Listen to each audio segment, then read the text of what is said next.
against the Hamas terrorist organization in the Gaza Strip.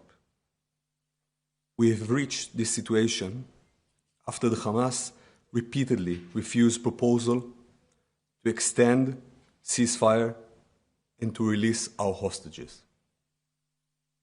Hamas rejected two concrete mediation proposals presented by the US Special Envoy Steve Witkoff. Israel agreed to these mediation proposals. Hamas refused them.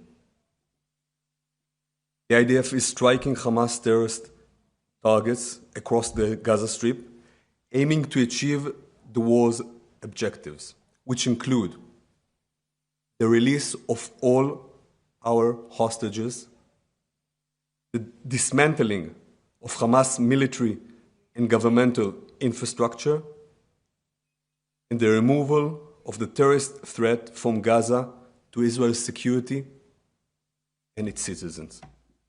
From this point forward, Israel will act against Hamas with increasing military intensity.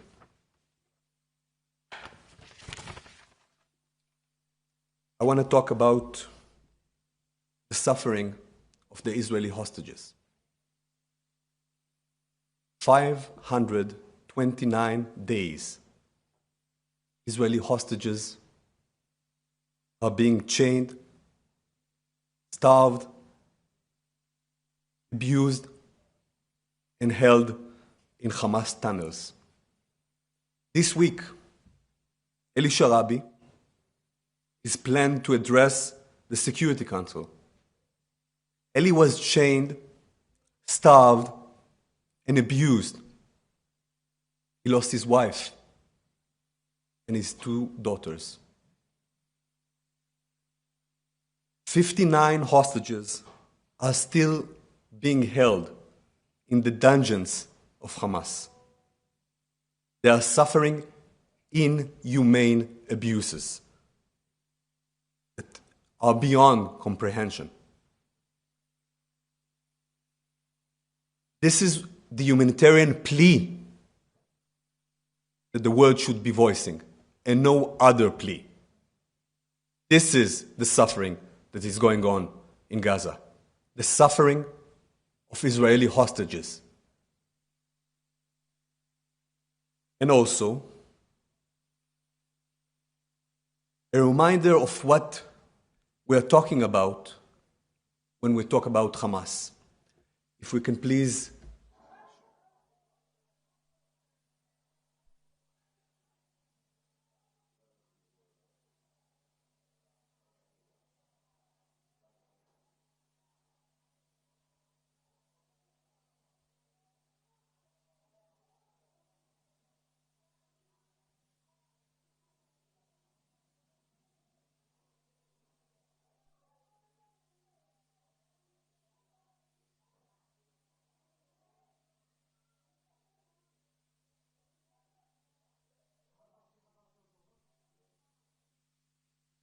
Thank you.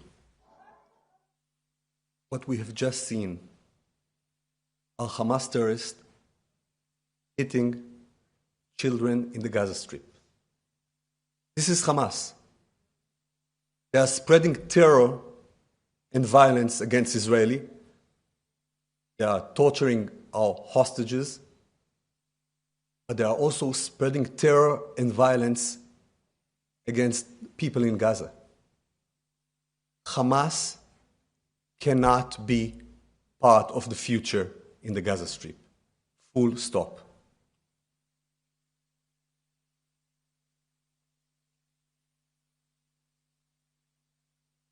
Now moving on, something a bit different, but still very much related.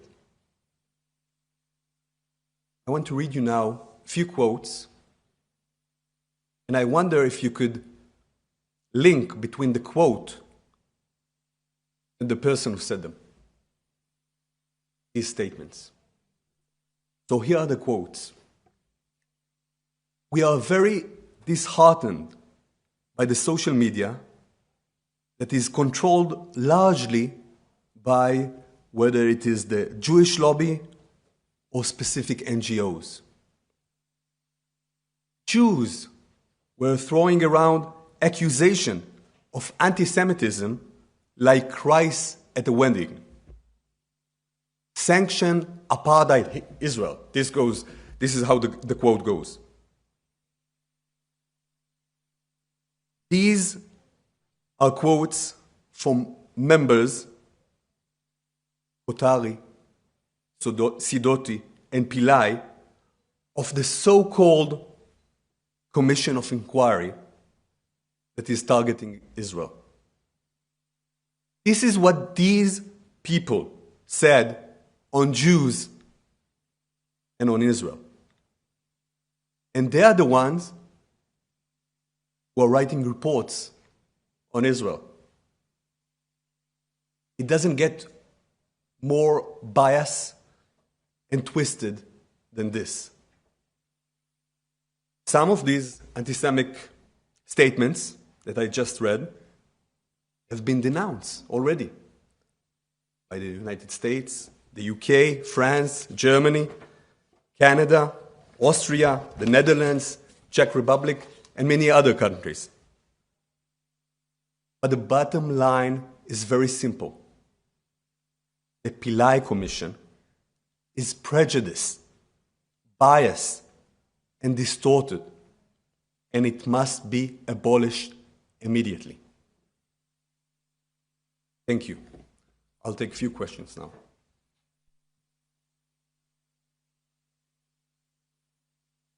AP? Yes, please.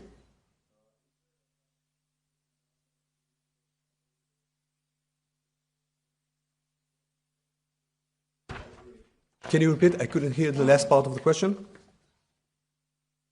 Planning to expand the operation, asking people in Gaza Strip to move to humanitarian places. Okay. As I explained, we have reached this situation because we have reached a deadlock. We said yes more than once to concrete proposals made by the American Special Envoy to extend the ceasefire. Hamas said no.